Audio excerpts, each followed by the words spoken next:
Hi, I'm Sonya and I'm at Lafayette High School with Dr. Cain, and we're going to be discussing Prop 3. First, could you just kind of explain to me what Prop 3 is? Be happy to. Thank you for the opportunity, Sonya. So Prop 3 is a no tax rate increase proposition that will be on the ballot on November 7th. What we're looking to do, and actually asking our community to allow us to do, is to move funds from Fund 4, which happens to be our debt service fund, and actually move those funds into Fund 3, which is capital projects. We have a number of projects that are safety, technology, and facilities related. So would this mean that Rockwood would no longer pursue bond issues? We, if needed, would still have capacity to come back to our community if we had to do something as relates to bonds down the road. And so this most definitely addresses our most pressing need at this particular point in time, but still allows us some latitude and agility to potentially address future needs if they arise in our district. How does Prop 3 fit into Rockwood's financial plan? This goes back to some thought and some framing as relates to fiscal planning all the way back to 2014, almost 2015. How do we transition this district to a pay-as-you-go methodology versus one that allows us to incur debt over time every time that we have to have a need addressed in our district? The last time we actually had a proposition, we spent about 20% of those funds on interest.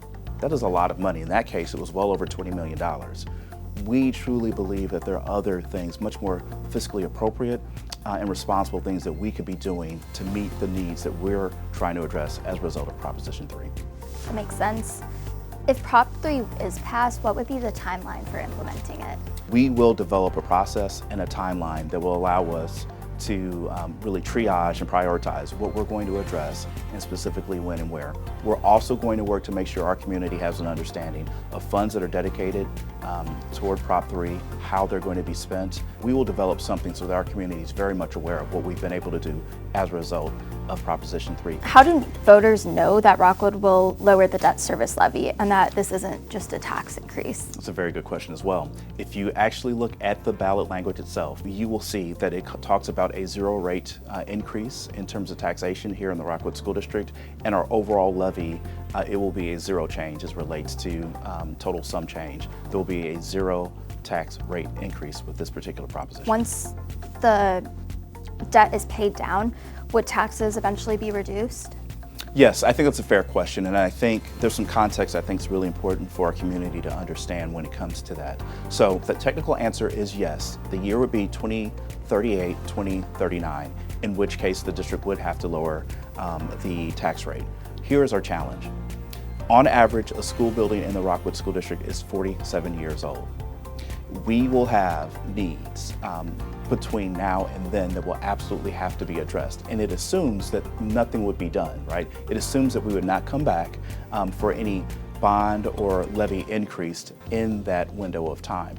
There are many needs that are likely in front of us. And we're really working to most effectively and strategically and in the most fiscally responsible manner as we possibly can address the needs. And then I guess my last question is, I know you mentioned besides the HVAC system, how would this proposition be implemented specifically for Lafayette or at Lafayette? Specifically for Lafayette, so one of the priority items that we would look to address would be what our ninth graders experienced. So as they finished 8th grade in the middle schools that feed Lafayette High School, they actually brought their Chromebooks up with them.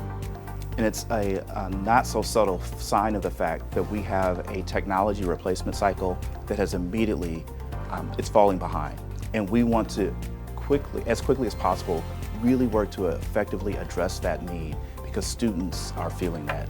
Not just for today, they will feel it in the future as well. Thank you so much for meeting with me today. I appreciate it. I appreciate your time and attention, and you asked some really, really impressive questions, so we really do appreciate the opportunity just to share the word of what this actually means, how it impacts not only students, not only our staff, but our community as a whole. So thank you. Thank you.